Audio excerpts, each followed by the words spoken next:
आज हम लोग बात करने वाले हैं बीए पार्ट 2 हिस्ट्री ऑनर्स का। ये चैप्टर 4 है। चैप्टर 4 का भाग 1 बहुत अच्छा से पढ़ लिए थे। ये हम लोग पढ़ किस चीज के बारे में रहे, तुगलक वंश के बारे में पढ़ रहे हैं। इसका संस्थापक कौन था? गयासुद्दीन तुगलक था। तो उसके बारे में बहुत अच्छा से हम लोग पढ़ लिए थे। अब उसकी मृत्यु हो गई थी। उसकी मृत्यु कैसे हुई थी? लकड़ी के महल में महल ही गिर गया था, उसी में दब गया था और उसकी मृत्यु हो गई थी। उसके बाद उसका पुत्र जौना खा यानी कि मोहम्मद बिन तुगलक, जिनको मोहम्मद बिन तुगलक भी कहते हैं, वो राजा बना। यानी कि सुल्तान बना। कहाँ का सुल्तान बना? दिल्ली सल्तनत का सुल्तान बना। यानी उसका क्या नाम था? मोहम्मद बिन तुगलक। ध्यान रखिएगा, मोहम्मद बिन तुगलक। अब देखिए, तुगलक। आज पूरा डिटेल से इसी में बात करेंगे। अगर इससे पहले वाला भाग का वीडियो नहीं देखे हैं तो लिंक डिस्क्रिप्शन में होगा, प्ले लिस्ट का, वहां से देख सकते हैं, या प्ले लिस्ट भी जाकर देख सकते हैं। तो ये गयासुद्दीन तुगलक जब दिल्ली लौट रहा था तो उससे कुछ दूर पहले ही इसकी रहने की व्यवस्था किसने किया था? ये मोहम्मद बिन तुगलक ने। मोहम्मद बिन तुगलक ने व्यवस्था किया था रहने का, लकड़ी का महल बनवाया था। ये उसका बेटा ही था जौना खां, जिसका नाम था मोहम्मद बिन तुगलक, और जौना खां इसका दोनों नाम है। तो इसने क्या किया था? लकड़ी का महल बनवाया था। गयासुद्दीन तुगलक उसी में ठहरा हुआ था। तब तक लकड़ी का महल गिर गया, उसका काम खत्म हो गया। और उसके बाद राजा कौन बना? ये मोहम्मद बिन तुगलक। अब देखिए, दिल्ली सल्तनत का ये सम्राट बन गया। दिल्ली सल्तनत सम्राट यानी कि सुल्तान समझिए। ये सुल्तान बन गया दिल्ली सल्तनत का। लेकिन इसको कुछ अनुभव नहीं था, सिर्फ लड़ाई का अनुभव था, यानी कि युद्ध करने का। एक कुशल योद्धा यानी कि कुशल सेनापति, ये जरूरी नहीं है कि कुशल राजा ही हो सकता है। सेनापति और राजा में अंतर होता है। राज्य चलाने के लिए आपको युद्ध से ज्यादा आपको समझदारी की जरूरत होती है, तात्कालिक परिस्थितियों की जरूरत होती है, समझ की कि तात्कालिक परिस्थितियां क्या है, कौन से नियम बनाने पड़ेंगे, कौन से कानून बनाने पड़ेंगे। अगर सरकार चलाना है तो सरकार का अनुभव भी होना चाहिए आपको। ये नहीं कि डायरेक्ट उठे और सरकार, अगर मान लीजिए आप बड़े पद पर बैठ गए तो बहुत सारे ऐसे नियम बन जाएंगे जिससे जनता को परेशानी होगी। ठीक वैसे ही यहाँ पर हुआ। यह था एक योग्य सेनापति, क्योंकि वारंगल को जीत चुका था। वारंगल यानी कि तेलंगाना को। इसको लड़ाई करने का मतलब बढ़िया अनुभव था, यानी कि लड़ने का, युद्ध जीतने का बढ़िया अनुभव था। लेकिन राजा बनने का अनुभव नहीं था। ये किसी भी ऐसे क्षेत्र का राजा या छोटा मोटा क्षेत्र का भी राजा नहीं बन पाया। दिल्ली सल्तनत के पिताजी राजा थे, यानी कि सुल्तान थे, लेकिन इसको कहीं का अनुभव नहीं था, कुछ अनुभव नहीं था। अब देखिए, इसका बचपन थोड़ा देख लेते हैं। बचपन कैसे बीता, क्या हुआ, तब पता चलेगा। एक से एक ऐसा ऐसा इसका दिमाग घुमा हुआ निर्णय लेगा ना, कुल उल्टा पुल्टा सब निर्णय लेगा। आगे देखिए कितना उल्टा पुल्टा ये निर्णय लेता है अपने खासकर राज्य के लिए। जनता इतनी परेशान हो जाती है इसके राज्य में कि अब जनता ने ये कह दिया था कि अब ये राजा हट ही जाए तो अच्छा है। तो देखिए इसने क्या, इसका जीवन सैनिकों की तरह बीता था। यानी कि इसके पिताजी गयासुद्दीन तुगलक जो थे, वो तो दिल्ली सल्तनत के सुल्तान थे, लेकिन उस समय सुल्तान नहीं थे। ये बचपन से ही ये सैनिकों की तरह इसकी जिंदगी बीती, यानी कि सैनिकों की तरह इसको प्रशिक्षण दिया गया, सब कुछ सैनिकों की तरह किया गया। तो इसका दिमाग एक सैनिक की तरह बन गया था। और देखिए, राजा की तरह दिमाग बनने के लिए कहीं ना कहीं के शासन, छोटा मोटा शासन तो चलाना पड़ेगा ना। देखिए, दो तरह के लोग होते हैं। एक तो ताकत भरपूर होती है, कुछ लोग होते हैं जिनके पास ताकत भरपूर होती है, दिमागे नहीं होता है। ताकत और दिमाग। और कुछ लोग होते हैं जिनके पास दिमाग होता है, ताकतें नहीं होता। और कुछ लोग ऐसे होते हैं जिनके पास थोड़ा सा दिमाग होता है और थोड़ा सा ताकत होता है। तो ये वैसा था जिसके पास दिमाग कम था और ताकत ज्यादा। देखिए, इसकी ये ऐसा बात नहीं था कि शिक्षा की कमी थी इसमें, शिक्षा भरपूर था। ये शिक्षा ठीक ठाक इसका ग्रहण किया था, लेकिन सोचने समझने की शक्ति नहीं थी इसको। अनुभव थोड़ा सा भी, प्रशासन का अनुभव नहीं था। प्रशासन का खासकर दूसरों से सलाह नहीं लेता था। आप कितने भी पढ़े लिखे, कितने भी ज्ञानी हैं, तो सब चीज में ज्ञानी नहीं ना हो सकते हैं। आप पढ़े लिखे ज्ञानी हैं, लेकिन इसका मतलब ये थोड़े है कि प्रशासन चला सकते हैं आप। प्रशासन चलाना अलग बात है और पढ़ा लिखा होना अलग बात है। तो देखिए, इसको जब मिला ना, दिल्ली सल्तनत का सुल्तान बना, तो ये पढ़ा लिखा ठीक ठाक था, इसमें कोई दिक्कत नहीं था। लेकिन क्या हुआ, सबसे पहला इसका निर्णय था कि कर इसने बढ़ा दिया। कर बढ़ा दिया। और ये कहां पर कर बढ़ाया? ये यहाँ पर तो दिल्ली में रहता था, और गंगा यमुना द्वाब पर बढ़ाया ये। यानी गंगा यमुना का जो क्षेत्र है, बीच वाला जो क्षेत्र पड़ता है, यहाँ पर बढ़ा दिया। यानी कि गंगा यमुना द्वाब पर, गंगा यमुना द्वाब या द्वाब पर बढ़ा दिया। अब ये यहाँ को, इसको ये नहीं पता था कि उसी समय यहाँ पर अकाल पड़ा हुआ था। और तनी मुनी नहीं बढ़ाया, 10 गुना कर बढ़ा दिया। 10 गुना कर बढ़ाना, समझिए। वो किसान जिनकी अपने फसल बर्बाद हो गया है, वो कर अलग से कहाँ से देंगे जब उसको अपने खाने के लिए कुछ नहीं है, तो वो कर कहाँ से? बल्कि राजा को ही उनको सहायता करना चाहिए था, राजा को ही उनको सहायता देना चाहिए था, उल्टे 10 गुना अलग से कर मांग रहे हैं। यानी कि जिससे 100 रुपया मांगा जाता था कर, उससे अब 1000 रुपया कर मांगा जा रहा है। और 100 रुपया तो कहाँ से देता? 100 रुपया नहीं दे पाता, उसके पास तो अपने खाने का कुछ नहीं है, वो क्या देगा राजा को? तो बताइए इसमें विद्रोह भड़केगा कि नहीं भड़केगा? तो क्या हुआ, जबरदस्त विद्रोह भड़क गया। मतलब जनता ने विद्रोह कर दिया कि बताइए हमारे पास खाने के लिए नहीं है, टैक्स बढ़ा रहा है। पहली बात तो टैक्स देने के लिए टैक्स पैसा नहीं है, मतलब धन नहीं है, और उल्टा ये क्या कर रहा है, टैक्स बढ़ा रहा है। और जबरदस्त मतलब विरोध, जबरदस्त विरोध हुआ। तब उसके बाद इसके जबरदस्त विरोध हुआ और इसने इसको लगा कि लो ये तो काम खत्म हो गया। मतलब बहुत ज्यादा परिस्थितियां बिगड़ने लगी, किसान ने पूरा एकदम आंदोलन कर दिया, और किसान ने आंदोलन किया तो इसने अपने फैसले को वापस लिया। और दीवान ने काही नामक एक संस्था बनाया, दीवान ए काही, दीवान ए काही, दीवान ए काही नामक संस्था, ये कृषि के लिए बनाया, ये कृषि में सुधार के लिए। इसको ये नहीं, जब किसान ने आंदोलन किया, विरोध किया, तब पता चला कि लो ये तो कृषि में अकाल आया हुआ है। देखिए कैसा सुल्तान है कि इसके राज्य में अकाल पड़ गया, वो भी अकाल पड़ा है पासे में, और इसको पता तक नहीं है कि अकाल पड़ गया वहां पर, और उल्टे 10 गुना ज्यादा टैक्स बढ़ा रहा है। तो यही ना प्रशासनिक समझ नहीं है, बनाना है नियम कोई और बना देगा कोई और। देखिए छोटा सा निर्णय, एक निर्णय लिया था कर बढ़ाने वाला, देख रहे हैं कितना बड़ा प्रभाव पड़ गया ना। इसीलिए प्रशासन में जो भी होते हैं उनको सोच समझ के निर्णय लेना होता है, क्योंकि जितना वो एक छोटा निर्णय ले या बड़ा बड़ा निर्णय ले, उनका प्रभाव पूरी जनता पर पड़ता है, और अगर कोई गलत प्रभाव पड़ा तो पूरा जबरदस्त विरोध हो जाएगा। उसके बाद कर वाला तो बात हट गया, दीवाने का ही बना था, ध्यान रखिएगा ये ऑब्जेक्टिव में पूछ दिया जाता है। उसके बाद इसने राजधानी परिवर्तित की, राजधानी, राजधानी परिवर्तन यानी परिवर्तन का सोचा कि राजधानी को हम बदलें, दिल्ली से राजधानी यहाँ पर देवगिरी में लेकर आए। कहाँ पर लेकर आए? देवगिरी। तो इसे देवगिरी का पहले नाम दौलताबाद बदल कर किया। कहाँ किया? दौलताबाद। यानी कि परिवर्तन करके देवगिरी लाना चाहता था, देवगिरी, और इसका नाम पहले बदल कर क्या किया? दौलताबाद, दौलताबाद। इसने बदल कर पहले नाम इसका दौलताबाद किया, और कहा कि अब लेकर जाते हैं। देखिए एगो अब अभी गलती किया, बहुत बढ़िया गलती कर दिया एगो, अब देखिए दूसरा का गलती कर रहा है।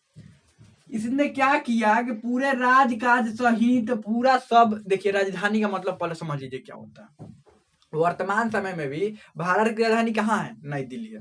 तो राजधानी का मतलब ये होता है कि वहां पर उस देश के शासन चलाने वाले महत्वपूर्ण लोग होंगे, महत्वपूर्ण लोग जैसे प्रधानमंत्री, राष्ट्रपति, और जो प्रमुख आईएएस और आईपीएस ऑफिसर होते हैं, जो कि ये और मंत्रिमंडल जो होता है, जो प्रमुख आईएएस आईपीएस ऑफिसर होते हैं, जो कि नियम कानून बनाने में मदद करते हैं, ये सभी लोग कहाँ पर रहते हैं? राजधानी में। चाहे वो राज्य वाला भी काहे ना हो, जैसे बिहार की राजधानी पटना हो गया, या उत्तर प्रदेश के लखनऊ हो गया, तो बिहार की राजधानी पटना, बिहार के मुख्यमंत्री कहाँ पर रहेंगे? पटना में रहेंगे। जितने भी उनके मंत्री रहेंगे सब कहाँ पर रहेंगे? पटना में रहेंगे। उनको सलाहकार कहाँ पर रहेंगे? पटना में रहेंगे।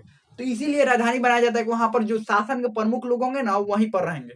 तो इसने कहा कि हम यहाँ पर देवगिरी में बनाते हैं। कहाँ पर? देवगिरी में। इसको ये नहीं पता था कि 2-3 को पहाड़ पार करना है, फिर नर्मदा नदी पार करना है, सतपुड़ा पार करना है, नर्मदा नदी पार करना है, तब ना इधर से सब उठा कर लेके आएंगे। और उस समय गाड़ी तो था नहीं, हवाई जहाज भी नहीं था कि ऊपर ऊपर पहाड़ का निकाल लीजिएगा। हवाई जहाज था कि पहाड़ के ऊपर ऊपर नदी के ऊपर ऊपर निकाल लीजिएगा, नहीं। यहाँ से सामान सब ढोकर हाथी पर, घोड़ा पर, यही पर ना लेकर आइएगा। और सभी लोगों को कैसे लेकर? पहाड़ पार करते हुए, तब ना देवगिरी में एंट्री होगा। और ऐसा ये दिमाग वाला, पता नहीं ये क्या पढ़ा था, क्या इसके पास शिक्षा थी। इसने गर्मी के दिन में, एकदम तपती गर्मी के दिन जब होता है ना, उसी समय यहाँ से राजधानी कहा कि नहीं अब चलेंगे तो चलेंगे, किसी के बतिये नहीं मानता था ये। अरे नहीं, अब इसी समय चलो सब। पूरा राजधानी उठवा के, जितने भी मंत्री है, पूरा सैनिक, सभी को उठवा के कहाँ लेकर आ रहा है? इधर। यहाँ पर लेकर पहुंचते पहुंचते उसमें तो बहुत सारे लोग उधर बीच में क्या हो गए, उनकी मृत्यु हो गई। इसको पता नहीं कि बीच में पीछे लोग को मृत्यु हो रही, क्यों? क्योंकि राजा को कोई सूचना नहीं दे रहा है। अब सूचना देगा तो राजा गुस्सा हो जाएगा, तो राजा को सूचना नहीं दे रहा है कि पीछे लोग मर रहे हैं। वो देखे ना फिल्म में, कुछ फिल्मों में क्या करता है, बोलता है कि कोई भी देखिए वो उसमें बोलता है कि 2 लोग इधर जाओ, 2 लोग इधर जाओ, 4 लोग इधर जाओ, और 2 हमारे पीछे आओ, तो पता चलेगा सब गायब हो गया है, या उसके पीछे कोई है ही नहीं। ऐसा नहीं होता है। ठीक वैसे ही यहाँ पर पहुंचते पहुंचते बहुत सारे लोगों में कौमा हो गए। तो राजा पूछ रहा है, अरे बाकी सब लोग कहाँ गए? बाकी सब लोग वहीं उधर ही उलट गए। क्या बात ये था कि इधर नदी था, पहाड़ था, वो धूप का इतना दिन है, कौन हवाई जहाज पर बैठे नहीं है, डायरेक्ट ट्रेन पर तो बैठे नहीं है कि ट्रेन से एकदम चले जा रहे हैं, घोड़ा पर बैठे हैं, इतना धूप लग रहा है, जो सैनिक है वो सब घोड़े पर थोड़े बैठा है, पैदल भी है, घोड़ा को चारा भी खिलाना है, क्या क्या करना है, ये सब समस्याओं को देखते हुए यहाँ पर पहुंचा। और तब कुछ ही लोग बचे थे, मंत्री बढ़िया से बच गए थे, मंत्री बच गए थे, सब राजा बच गए थे, जो प्रमुख लोग थे ना वो बच गए थे। प्रमुख लोग तो बढ़िया से नहीं जाएंगे, बढ़िया से सब, उनको थोड़ा कोई दिक्कत होगा, सैनिक को नहीं करना दिक्कत होगा। तो देवगिरी में पहुंचे ये लोग, कुछ दिन रहने के बाद इनको दिल्ली की याद आने लगी। अब बताइए, जो शुरू से रह गया है दिल्ली में, वो कैसे देवगिरी में रह पाएगा? और पूरा सभी साम्राज्य वहां से संचालित करना, नया नया यहाँ पर सब चीज व्यवस्थित ढंग से था, यहाँ पर कुछ नया नया बनाना। तो सभी लोगों ने कहा कि नहीं महाराज, दिल्ली ही चलते हैं, अच्छा है दिल्ली, यहाँ पर बड़ा दिक्कत, बहुत दिक्कत हो रहा है यहाँ पर। तो उसको भी लगा, मोहम्मद बिन तुगलक को भी लगा, लो ये तो काम गलती कर दिया, रहना चाहिए था दिल्ली में। ऐसे से बार बार मंगोलों का आक्रमण हो रहा था, तो यहाँ पर रहकर और दिल्ली को बचाना, ये सबसे बड़ी बात थी। और बार बार इधर से मंगोलों का आक्रमण हो रहा था, तो इसने कहा कि नहीं, गलती हो गया। फिर उसी दिन में, फिर अगले साल उसी गर्मी के दिन में फिर दौलताबाद से कहां पर लेकर आया? दिल्ली। उसमें भी बहुत सारे सैनिक निपट लिए, बहुत सारे सैनिक उसमें भी निपट लिए। देखिए इसको इसको समझे, इसको नहीं क्या हम कर रहे हैं। अब देखिए, ये इसका राजधानी तो परिवर्तित होने वाला। देखिए जितना निर्णय लेगा अधिकतर गलती लेगा, कुछ सही निर्णय लिया है लेकिन अधिकतर गलती होगा। राजधानी फिर यहाँ पर आ गया दिल्ली में। उसके बाद इसका एक और निर्णय था, सांकेतिक मुद्रा। सांकेतिक मुद्रा। अब इसका मतलब क्या हुआ? सांकेतिक मुद्रा का मतलब सांकेतिक मुद्रा चलवाया। इसने कहा कि मुद्रा, अब जो पहले था कि चांदी का सोना का सिक्का चलता था, तो इसने कहा कि नहीं, चांदी सोना थोड़ा कम पड़ गया है, अब चांदी सोना का नहीं, अब सांकेतिक मुद्रा चलेगा। मतलब तांबा का ही मुद्रा रहेगा लेकिन वैल्यू उतना ही रहेगा, जितना सोना चांदी का मूल्य वैल्यू है ना, ठीक वैल्यू उतना ही रहेगा। मुद्रा पर ज्यादा कुछ नहीं था, बस इसके द्वारा बस चलवा दिया जाता था कि हाँ ये दिल्ली सल्तनत के द्वारा चलवाया गया है।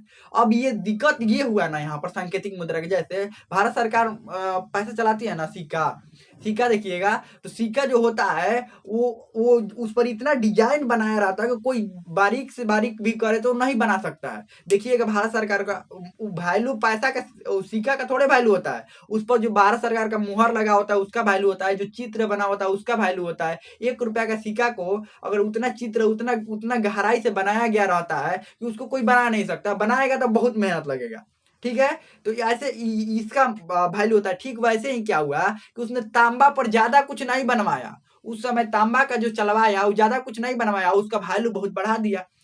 तो बहुत सारे जो कारीगर थे उन्होंने क्या किया, तांबा लेकर वो ऐसा ही सिक्का बनाने लगे। उस पर कोई सरकारी मोहर तो था नहीं कि पहचानिए असली है कि नकली, सब तो तांबे ना है। और ठीक देख लेता था कि कैसा डिजाइन था। और वो ऐसा ही डिजाइन क्या करने बनाने लगे, नकली चलने लगा, नकली सिक्का क्या हुआ, चलने लगा। वैल्यू किसका था? वो तांबा का नहीं, उस पर कुछ ज्यादा कुछ अंकित नहीं था। मान लीजिए तांबा का सिक्का चलवा दिए, 2-4 को शब्द इस पर लिखवा दिए, तो कोई भी तो बना सकता था ना, तो वो नकली चलने लगा। अब ये भी इसका प्लान फ्लॉप हो गया, मुद्रा वाला बहुत नकली मुद्रा चलने लगा उसी में। और प्लान क्या हुआ, और उसका पूरा वैल्यू पूरा सोना और चांदी के बराबरी कर दिया, तो और भी लोग बनाने लगे। तो ये भी इसका भी ये भी प्लान क्या हो गया, फ्लॉप हो गया। यानी कि इसका एक एक प्लान क्या हो रहा है, फ्लॉप होता जा रहा है। उसके बाद इसने सांकेतिक मुद्रा वाला प्लान भी फ्लॉप हो गया। उसके बाद इसने खुरासान इसने योजना बनाई खुरासान पर आक्रमण करने के। देख रहे हैं ना, कुल गलती करता जा रहा है, सांकेतिक मुद्रा भी गलती कर दिया। फिर इसने बंद करवाया, ना ना ना ना, अब नहीं, सांकेतिक मुद्रा बंद करवा दिया। फिर नहीं नहीं नहीं, अब नहीं, अब चांदी है और सोने का चलेगा, ये सब नहीं चलेगा। खुरासान इस क्षेत्र में इसने कहा, इसने 1,70,000, ध्यान रखिएगा, 1,70,000 सैनिकों को, 1000 सैनिक तैयार किए और उनको अग्रिम जो अग्रिम वेतन दिया। अग्रिम वेतन का मतलब समझते हैं? अग्रिम वेतन का मतलब क्या होता है? अग्रिम वेतन, अग्रिम का मतलब एडवांस, वेतन का मतलब सैलरी। एडवांस में सैलरी दिया 1 साल का। कहा कि कभी भी हम यहाँ पर खुरासान पर आक्रमण करने के लिए तुम लोगों को आदेश दे सकते हैं, तुम यहीं पर रहना, इधर उधर नहीं जाना है, सब अपने जगह पर है, घोड़ा को तैयार रखे, सब एकदम बढ़िया से तैयार हो जाइए। हम कभी भी आदेश दे सकते हैं आपको क्या करने के लिए, आपको यहाँ पर खुरासान पर आक्रमण करने के लिए। 1,70,000 सैनिक थे, खुरासान पर कभी भी आक्रमण करने के लिए दे सकते हैं। और अग्रिम वेतन मतलब एडवांस में पैसा दिया था, 1 साल का एडवांस में दे दिया था। तो सैनिकों को क्या था, ये एडवांस में दिया है ना, एकदम आराम कर रहे थे। 2 महीना बीता, 3 महीना बीता, 4 महीना बीता, 5 महीना बीता, 6 महीना बीता, कोई कोई इसका कोई प्रभाव नहीं था, ये कुछ और में लगा हुआ था। हमें लगता है कि भूल गया होगा। इसका ही अजीब अजीब काम है, ये भूल गया होगा कि हम 1,70,000 सैनिकों तैयार किए। आते आते 10 महीना बीता, 11 महीना बीता। हुआ ये ना कि 11वां महीना आते आते खुरसान के जो राजा थे उससे क्या कर लिया, इसने मित्रता कर ली। क्या कर लिया, खुरसान के राजा से इसने मित्रता कर ली। अब ये सैनिक हो गए गुस्सा कि बताइए, इतना दिन से हमको बैठा कर यहाँ पर रखा हुआ है और ये बार बार हम लोग प्रैक्टिस कर रहे हैं लड़ने का, अब लड़ने के लिए मिलेगा, अब लड़ने के लिए मिलेगा, और ये तो मित्रता कर ले। जब मित्रता करना था तो हम लोग को यहाँ पर काहे रखा, हम लोग को पैसा दे दिए, बढ़िया है, एडवांस में सैलरी मिल गया, कोनो दिक्कत नहीं है। लेकिन यहाँ पर हम लोगों को बैठने की क्या जरूरत है, हम लोग दिल्ली में बैठते पासे में, यहीं पर अपना बैरक वैरक लगा कर बैठते यहीं पर, काहे कि इधर हमको बैठाए हैं, इधर क्यों बैठाया। पूरा विद्रोह भड़कने लगा सैनिकों के बीच। इसने कहा कि इधर आएंगे दिल्ली की तरफ 1,70,000 सैनिक, तो बड़ा दिक्कत हो जाएगा। अगर थोड़ा सा भी इधर उधर विद्रोह भड़काए तो ये हम हमारे ही शासन पर कब्जा ना कर ले। इसने आदेश दे दिया, इधर हिमालय में एक जगह है कराचील, हिमालय में एक जगह कराचील है, कराचील। इसने कहा कराचील पर आक्रमण करो, कराचील पर क्या करो, आक्रमण करो। कराचील पर तुमको आक्रमण करना है, वहां पर कराचील पर। आई सैनिकों का पता था कराचील इतना ठंडा जगह है कि आधा लोग वैसा ही निपट जाएंगे, इसको भी पता था कि आधा लोग वैसा ही निपट जाएंगे। तो इसने कहा कराचील पर आक्रमण करो। कराचील पर आक्रमण कर सारे सैनिकों को उधर ही निपटवा दिया। निपटवा क्या दिया, इतना ठंडा वहां पर पड़ता है ना, इतना ठंडा, और कुछ पहाड़ पर चढ़ते हुए, कुछ घोड़ा को इधर उधर करते हुए कहानी गोल हो गया। लगभग 15-20 को सैनिक बचकर वापस आए थे। सारे सैनिकों को कहानी बोल। बताइए, इसको 1,70,000 जब सैनिकों को इधर किया ही था तो कहीं और आक्रमण करवा देना चाहिए था, या अपने सैनिकों को सुरक्षित रखता, कोनो दिक्कत नहीं, आक्रमण क्या करवाना है, रखिए सुरक्षित, और दूसरे को शरीर में डर बनाए रखिए, कोई आक्रमण आप पर ना करे। आक्रमण करवाने का जरूरत है, अपने ही सुरक्षा में लगवाइए। अपने सुरक्षा में 1,70,000 जो सैनिक है उसको रखिए अपने आसे पास में। जब 1 साल की सैलरी एडवांस में देते रखिए, कोई दिक्कत नहीं है, कोई आप पर आक्रमण ना करे। तो नहीं, इधर भेजवाया, कराचील में भेजवा कर, और कहानी इनका भी क्या हो गया, गोल हो गया। मतलब देख रहे हैं, जितना भी निर्णय ले रहा है उल्टा पुल्टा। सबसे बड़ा कारण है कि किसी से सलाह नहीं लेता था, ये किसी से ये सलाह नहीं लेता था, और ये अपने मर्जी का सब काम करता था। बस इसको लगता था हम बहुत पढ़े लिखे हैं, हम ज्ञानी हैं, हमसे ज्ञानी कोई नहीं है। इसको ये नहीं समझता कि आज तक शासन नहीं चलाए हैं, कहीं के ना राजा रहे हैं, ना छोटा सा क्षेत्र नहीं चलाए हैं, ये हम क्या चलाएंगे, कुछ नहीं चला पाएंगे। लेकिन नहीं, इसको तो किसी और से सलाह लेना ही नहीं था, ये सब अपने मर्जी से कार्य करता था। इसीलिए हमेशा देखिए, कितने बड़े पद पर कोई भी बैठ जाए उसका सलाहकार जरूर होता है। उसका क्या होता है, सलाहकार होता है, कि वो कोई उल्टा पुल्टा गलत निर्णय ना ले ले। कोई भी दुनिया में सभी लोग कोई भी पूरा भरपूर ज्ञानी नहीं होते हैं, अज्ञानी नहीं होते हैं, तो उसको सलाहकार की जरूरत पड़ती है। लेकिन इसको कोनो जरूरतें नहीं है, देख रहे हैं क्या कर रहे हैं ना। तो यही बात समझने वाली बात है, इतिहास से यही समझने को हम लोग को मिलता है कि कभी भी जब तक किसी चीज का अनुभव ना हो, बड़े पद पर जाना एक गलती है। अगर हम बड़े पद पर पहुंच गए बिना किसी अनुभव को, बिना किसी मेहनत का, तो वहां पर जाकर हम सिर्फ उल्टे पुल्टे काम करेंगे, सही एक भी काम नहीं कर सकते हैं। शासन चलाने की जिम्मेवारी नहीं है, ऊपर प्रमुख पर बैठ जाएंगे तो क्या करेंगे, उल्टे पुल्टा ना काम करेंगे, जो कोई कुछ भी कह देगा वो हम मान लेंगे। तो कभी भी, इसीलिए कभी भी अगर मान लीजिए किसी को भी बड़ा पद पर बैठाना होता है तो पहले उसको ट्रेनिंग दिया जाता है, छोटे छोटे बहुत सारे बहुत ज्यादा साल उसको लग जाते हैं ऊपर पहुंचने में। क्यों, क्योंकि तब तक अनुभव हो जाता है और उसके बाद ऊपर बैठाया जाता है, कोई दिक्कत नहीं होता, बढ़िया सब चला लेता है। तो हमें लगता है कि बहुत अच्छा समझ में आ गया होगा। इससे आगे हम लोग अगले भाग में बात करेंगे। हम लोग तो बहुत अच्छा समझ में आ गया होगा। कोई भी डाउट हो, कोई भी क्वेश्चन हो तो आप कमेंट में पूछ सकते हैं।